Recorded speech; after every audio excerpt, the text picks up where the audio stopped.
How's your day going? Good. Good. How about you? It's been busy. Yeah. Yep. Lots of follow-up, all that fun stuff. And let me go ahead and get logged in here.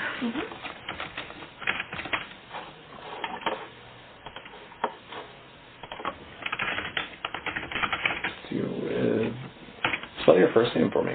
Julie. Middle name?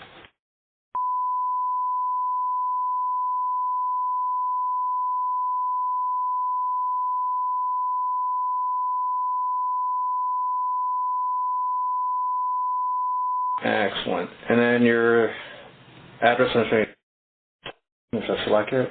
It's a mailing address. Okay, cool. And then my actual address is down at where the incident happened. Cool. What unit are you? Okay. Cool. That's just to verify who you are. Okay. Okay. My tape dispenser.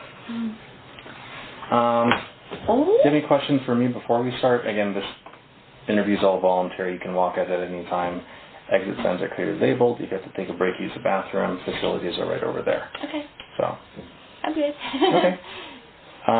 Any questions? No? No. All right.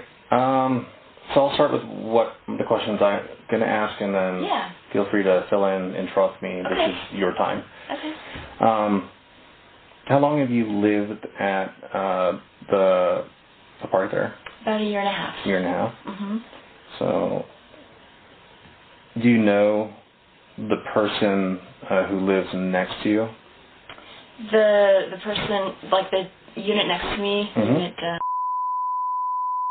I've never met her. Okay. But then the neighbors told me after the incident, like, she helps run the park. Like, she's second in command under Heather, the property manager. Okay. So that's what I was told. But I've never actually met her, so I don't even know what she looks like. Oh, okay, so you've actually never laid eyes on her, no exchange of pleasantries or discourse? I never saw her outside, so there was never an opportunity. I'm not home much, okay. So there's never an opportunity. But I heard her name is Rachel. That's all I know. Never met in person. Do you remember what time you got home that evening? Yeah, I wrote the timeline of my day. So I got home around 6:30 from some afternoon stuff. Okay. And I did laundry until 8:15 p.m. There's a laundry house on the facilities. So, that's off to the left. It's like you go down the Y and it's on. It's I drew a map. Oh wow.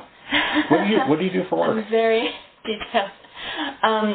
I have a few jobs. Okay. I work for a couple of different people in town, my best friend's gallery, and also Interdependence, like 1 day a week. I love that you know place. them? I normally, it's been, I used to buy gift cards to that You're place. That guy. Yeah. They're always singing your praises. They're like, he's an angel. Yeah. Anyways, and then I also work for myself. I do spiritual healing for private clients. And I also make music. So I have a couple albums out. I just finished writing my 3rd album. What's your medium? Voice, instrumental? Voice is my specialty, but I just took up guitar a couple years ago, and I have 60 originals already. I'm just like, whoa. But if you have an iPhone, I know we're getting off topic. If you get the new update, the iPhone Apple Music has the new sing-along version.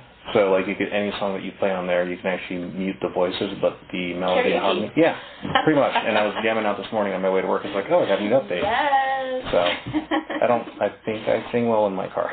Awesome. So. I believe you. So sorry about that. Anyways, so the map, 179 would be going this way. You know, so this is Sedona, this is VOC. So there's 2 entries to this park. It's like a loop. So this is like on one end. I live here. The incident happened. My neighbors were gone. This unit was empty. Someone moved in like a couple days after this all happened.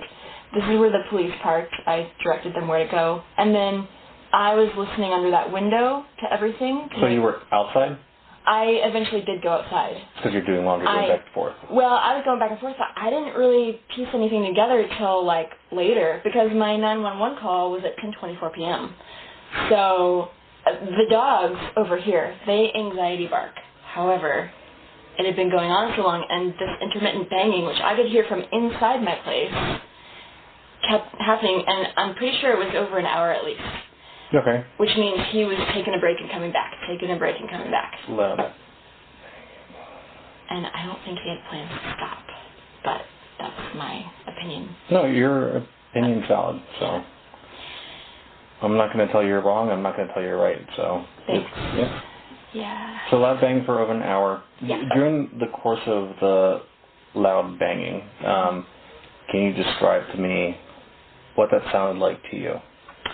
Okay, so it's the last thing I would think of is domestic violence. So my brain categorized it as someone's doing home improvement, and they're like knocking down a wall, or putting up, hanging heavy stuff on their wall or something.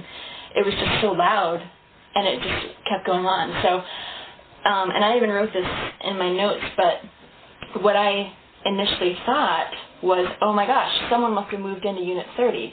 And they're fixing it up. Okay. But something told me, like, go outside and just check. Like, part curiosity, part just, like, gut instinct. Like, just something was, like, get out there and check. Your intuition was peaked, yep. Yeah, and rightly so. So I go out onto my deck, which the creek is, like, right here. So this is my front door, my deck. I look over to the right, and Unit 30 is still dark. It's still empty at that point. So I'm like, okay, it's not that.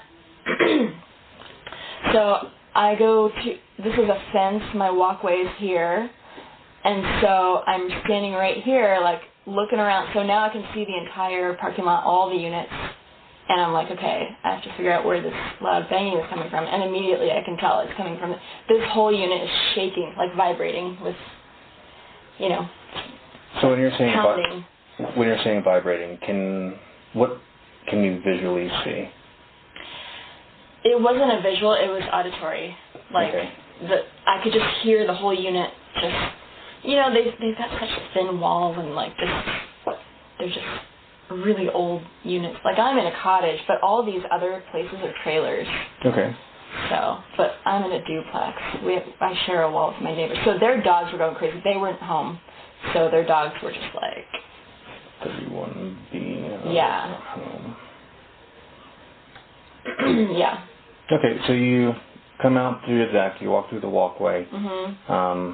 30's dark, 32 units vibrating. What's going through your mind?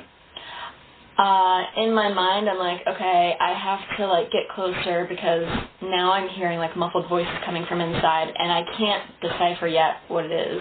Okay.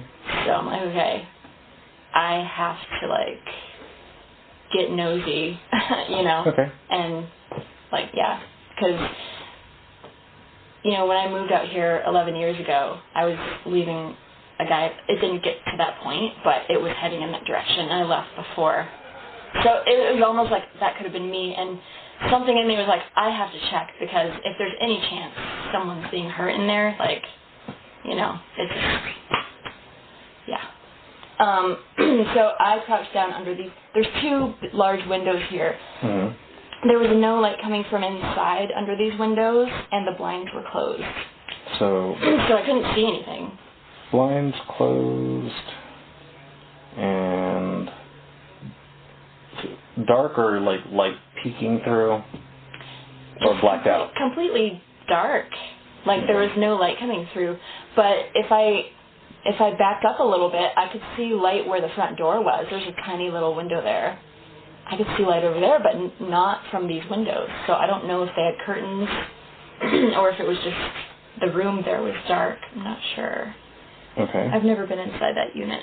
All right, so light coming through the front door, and your intuition's peaked here at this point. You come closer. The windows were open or closed? They're closed. Windows were shut and closed. It was really cold that night. Like really cold. By the time I got back inside my house, after all this was done, like 11:30, I couldn't feel my toes. but I wanted to be outside and make sure they got my info, and like I wanted to make sure like I was seeing what was happening. Okay. But anyways, so yeah, muffled voices. So I'm crouched down here, like feeling kind of weird about it, but I had to make sure, like I wanted to hear what they're saying so I could decipher what's going on in there. What is that banging noise? Are they working on something, or is it like another thing that crossed my mind? Is it like some weird sex thing? Like they're just, you know, they like it that way? I don't know. Like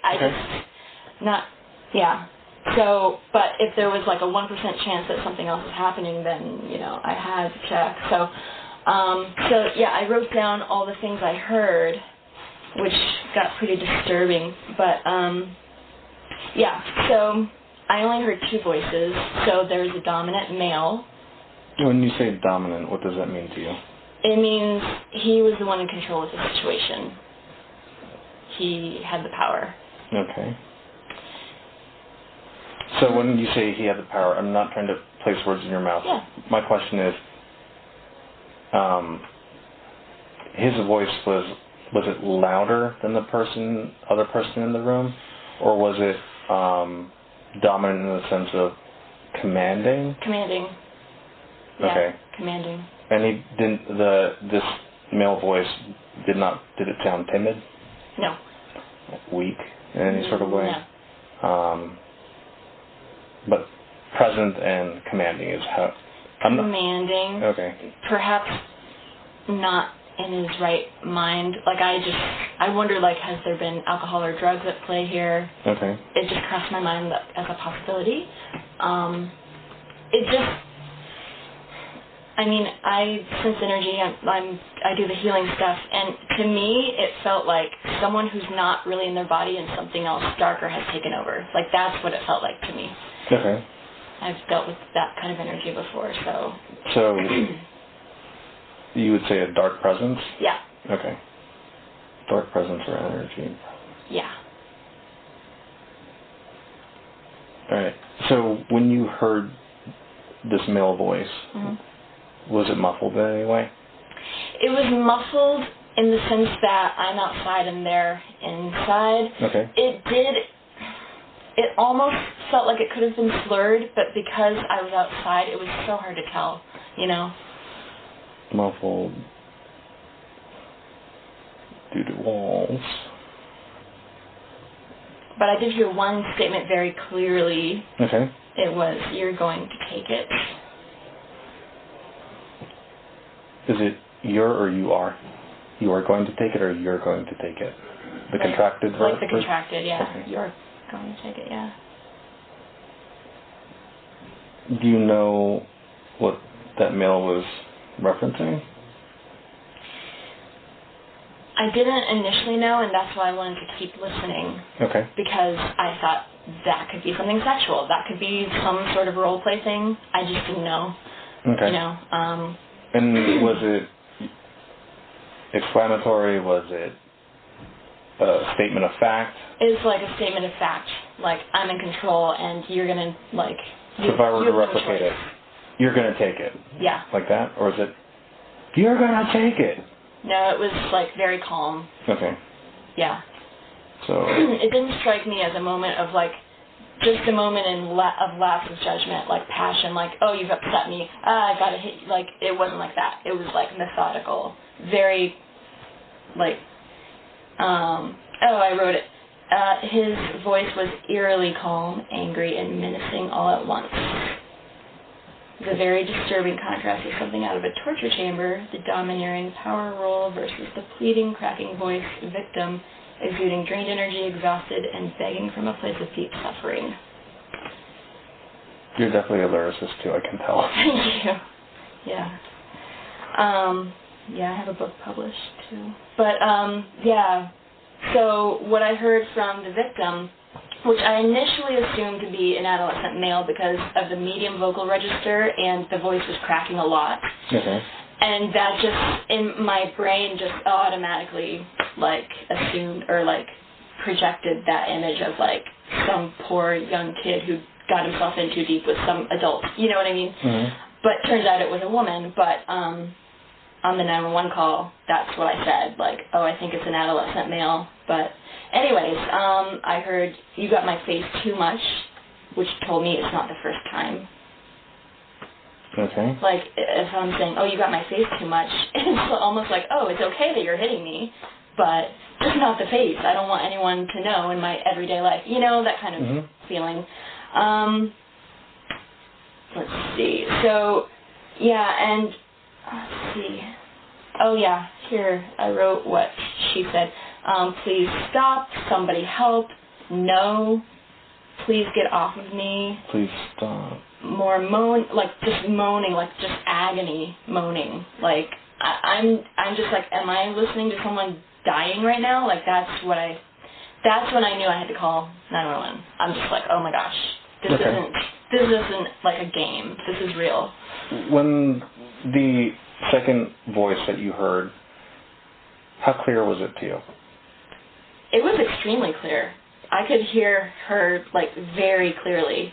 Okay. Although I could tell her energy was draining, and I'm like, because part of me, after all this, I'm like, why wasn't she yelling? But I know, like, when you're in that position, you don't want to set that person off more. Mm-hmm.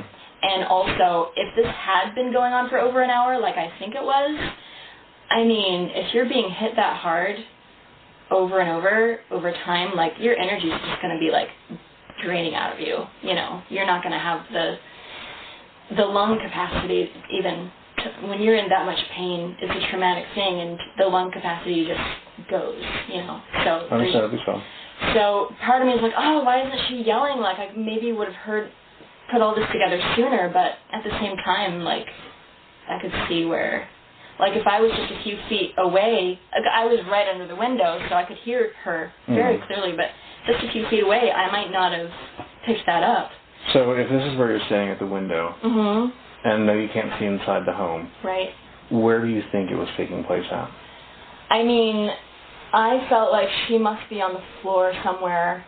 Like, I'm pretty sure that was a kitchen area, because when other people have lived there over the past year, I could see in the windows, and I could see, like, it looked like the sink area. Okay. So I felt like maybe she was on the floor in the kitchen, would be my guess. And I know this was sort of like a little living room area, because I had seen the door open previously, again, when other tenants were there. So many people came and went, you know, in the past year. Okay. So, like, it was hard to keep track.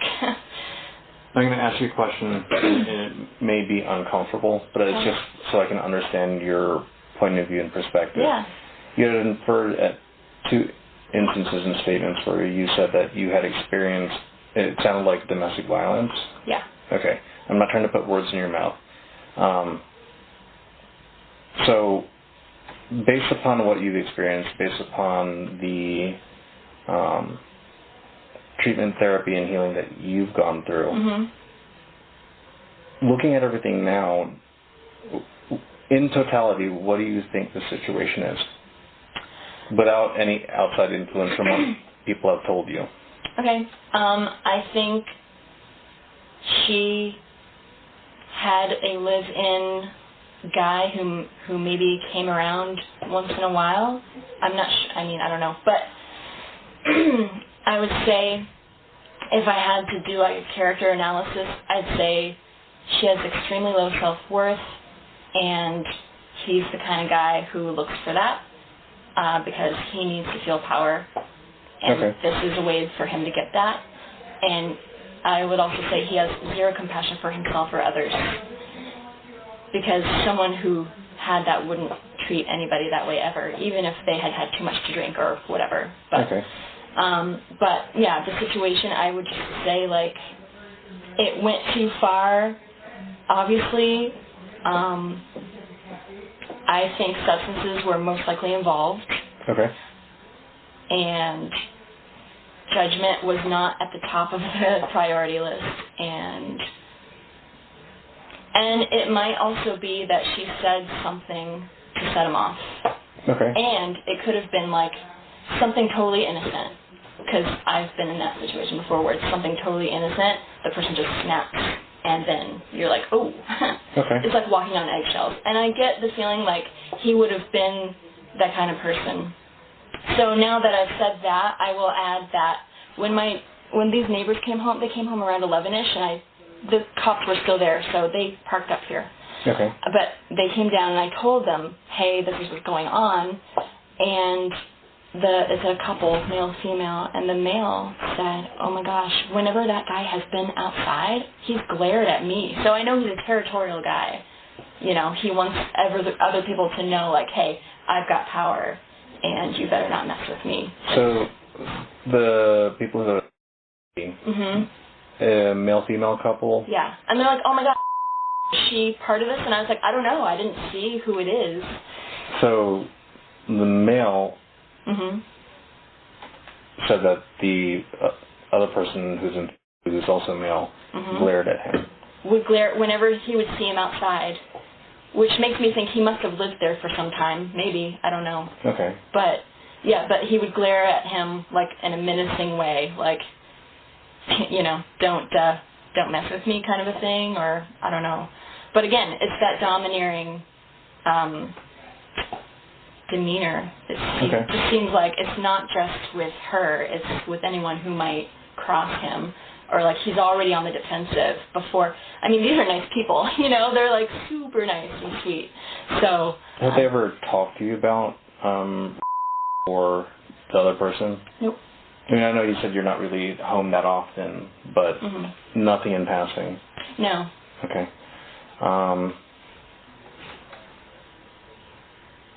What was your feeling when you called the police? I know you said, like, it sounded like this person was going to get seriously hurt. The incident was not going to stop, and you felt the need to intervene. What triggered you to do that?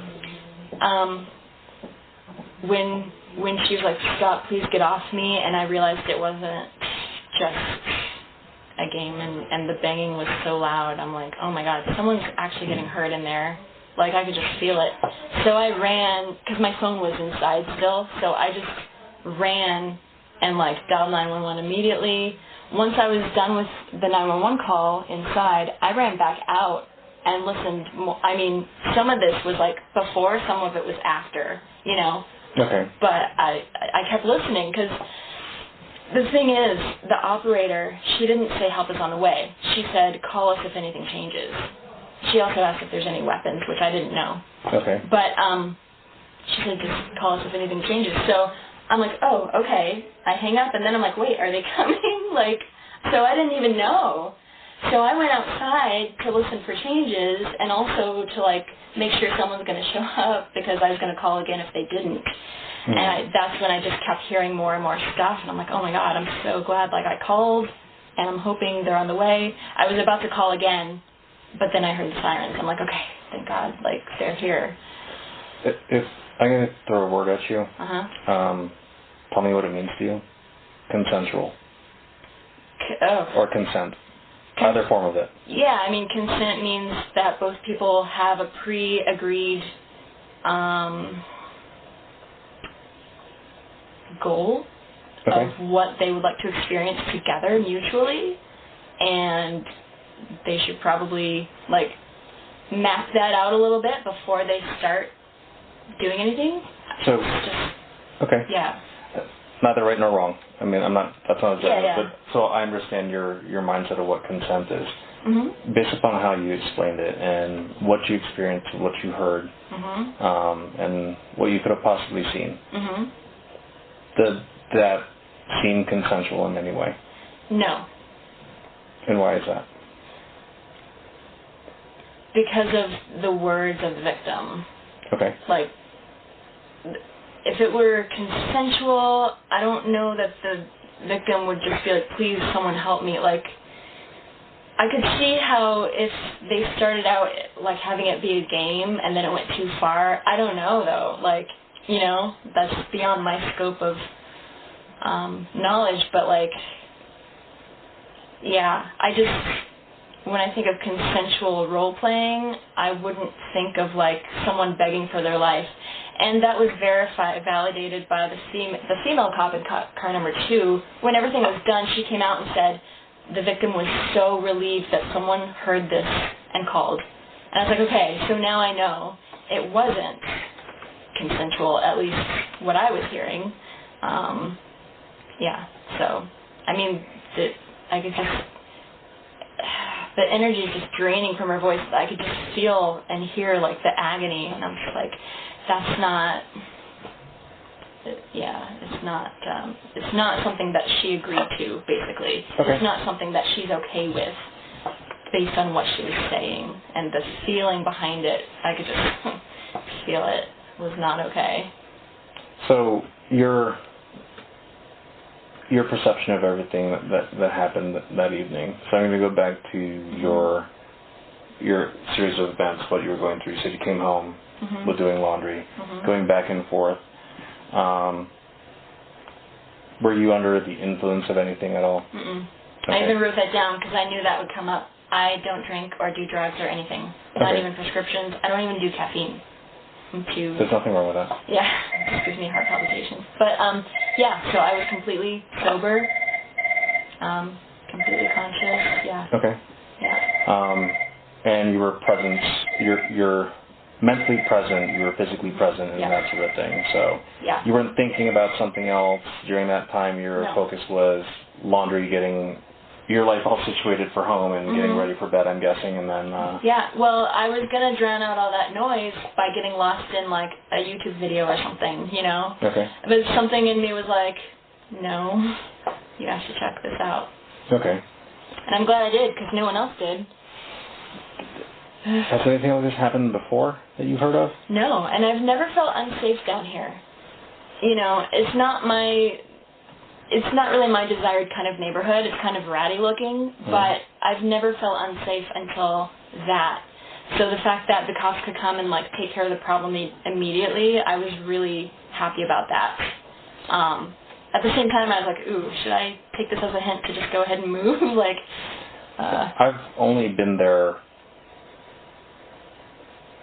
a handful of times, and that was for property checks or follow-ups on investigations. Yeah. I personally don't remember being ever down there for a call for service. Right. Like anything like this, maybe it could have been like a civil dispute, nothing, but anything else you think I missed that I'm not asking you? And the whole reason why I'm asking you, because I want to understand what you saw, what you felt, what you heard, what your intuition was saying, and your totality of your observation, which was accurate. You called the police, you know, they arrived, and you saved somebody's life. So that's huge. That was, my gut was telling me, like, you just saved someone's life, and I didn't know that for sure at the time, but when they came back out and told me, like, the ambulance came and assessed her, but they didn't take her away, so I was like, oh, it shouldn't be that bad.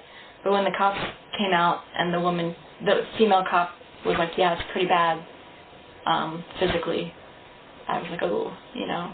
So the fact that he was going to keep going if I didn't call, and she already basically had her face bashed in, I'm guessing, from what the cop was alluding to, like, it just shows, like, no remorse for, like, physical harm to another person, you know. It just shows, like, intent to do as much damage as possible and to take a break and then come back to it. Oh, I'm out of breath from hitting this person. I'm just going to... Because it was intermittent pounding, you know, over a long period of time. So I'm just like... So from your observation of it, how long do you think you observed? So when it piqued your interest that you should do something about it versus an other remodeling? It was... I went outside immediately when I thought it might be something that I should check out. Okay. But for over an hour, the dogs are barking, which again, they have that anxiety thing, you know, so I just thought it was that and that someone was doing some housework. But, yeah, as soon as, like, my intuition was like, no, go check, I just went outside immediately. Okay. So within a couple minutes of listening, I was like, oh, time to call 911. Well, thank you for doing that. Yeah, I appreciate it. Definitely. Let me see if there's anything else in here. I mean, I'll give this all to you, but I just want to see. I'll make a copy of it, so that way you have it for yourself. Yeah. Perfect.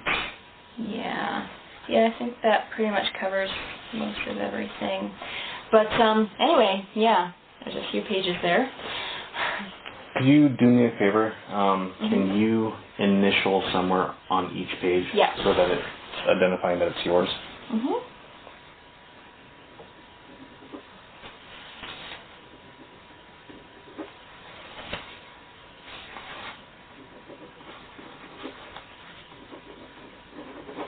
There you go. Awesome, thank you. Now, there's a chance that the Coconino County Attorney's Office may give you a call. If this does end up going to court, they may ask you to testify. That's going to be, I hate saying this, that's going to be between them and you. Okay. So if you're available to testify, that would be fantastic. Yeah. Because it is a domestic violence incident that happened, as the officer had told you there. But, all right. Yeah, so I guess I do have a question, like, sure. What is there a timeline for that? Is he in jail right now? Like, how is... So here's what happened. He's not in custody anymore. So the prosecutor's office requested further police action on the investigation because they wanted to get more of a fuller statement compared to the heat of the moment report. Right. So I'm not, for me, that's the county is going to do, what the county thinks best. They're attorneys. I'm not an attorney. Yeah. I can only do what I see, face value, probable cause, and all that fun stuff, which is why I'm doing my job here as in investigations to button up the case for the likelihood of a successful prosecution. Was your piece disturbed in any way? Yeah. Okay. With that being said, do you want to aid in prosecution for disorderly conduct? Yeah. Okay. And that would be against the other individual. His name is Adam Smith. Okay. So I do need your email address. Okay. I'll just give you my personal one. It's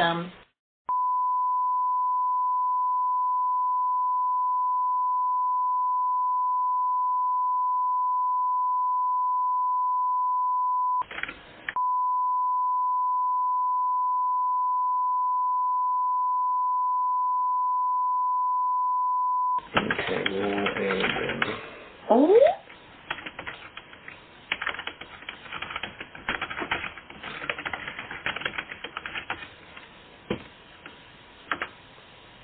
Do you know have you ever met the other individual, the male party in this event? No, I never even seen him. Okay. I didn't even know, who lived there, honestly.